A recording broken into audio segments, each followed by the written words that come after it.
It is now my singular honor and privilege on this special occasion to invite His Excellency the President to deliver his remarks. Shall we please welcome him with a big round of applause? Thank you. Thank you. Kindly resume your seat. Your Lordship, the Acting Chief Justice, my Lords Justices of the Supreme Court, my Lords and Ladies Justices of the Courts of Appeal, Honorable Ministers of State, sorry, I should have acknowledged, Your Excellency the Vice President, Jenana Opoku-Agyeman, senior government officials, distinguished invited guests, ladies and gentlemen, family and friends. You know, I was remarking to Nana, I'm quite proud of this batch of appeal court justices because, and the reason is that out of 20, we have 9 women.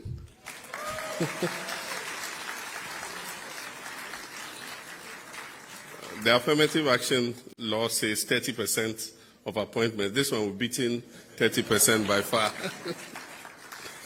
But thank you very much, and I wish to warmly welcome you to the presidency. It is with great honor and a solemn duty that I welcome you to the presidency for this important occasion, the swearing in of our new justices of the Court of Appeal. This is not merely a ceremony of robes and oaths. It is a more efficient and accessible to our people. The first is digitizing the courts so that adjournments and delays no longer frustrate ordinary citizens. The second is creating specialized divisions at the High Court and Court of Appeal to handle land disputes, commercial cases, and labor matters which too often drag on for many years. Introducing time-bound case management systems to ensure that justice delayed is no longer justice denied. Expanding legal and aid services to ensure that justice is not for the privileged or the wealthy, but the right of every Ghanaian. Strengthening judicial ethics and accountability so that misconduct and corruption find no place within our courts. These are not abstract promises, they are concrete steps that will make justice not only more credible, but also more hopeful. Let us remember that justice is not separate from development. Justice is the invisible infrastructure on which every economy, every community, and every democracy rests.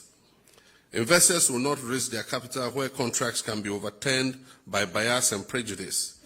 Entrepreneurs will not thrive where land disputes trap them in endless litigation. Communities cannot live in peace where verdicts are held in doubt. And that is why the renewal of our courts is at the heart of our economic transformation. Our 24-hour economy, our big push infrastructure program, and our broader vision of shared prosperity. Justice is not a luxury, it is a foundation for all these. My Lords and Lady Justices, as you assume your new roles, I ask you to carry these 3 virtues. The first is courage, the second is integrity, and the third is humility. Courage to resist pressure, whether political or financial.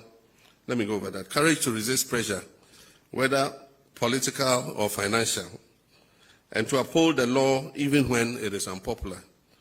Integrity to ensure that justice cannot be bought, delayed, or bent by influence.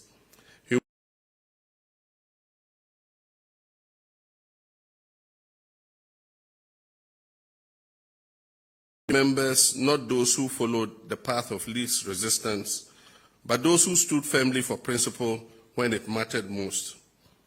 At this moment in our national journey, Ghanaians need reason to hold on to hope.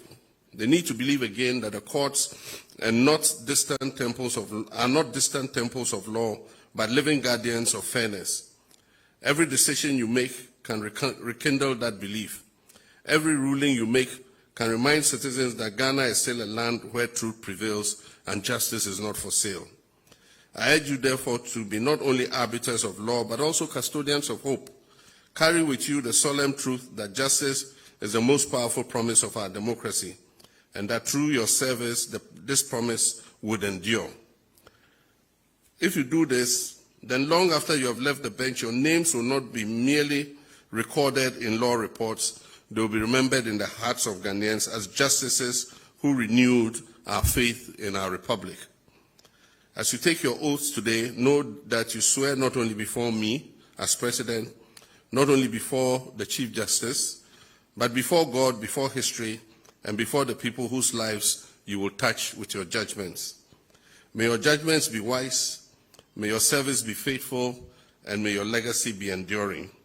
On behalf of the government and people of Ghana, I extend a warm welcome and congratulations to you on this noble calling.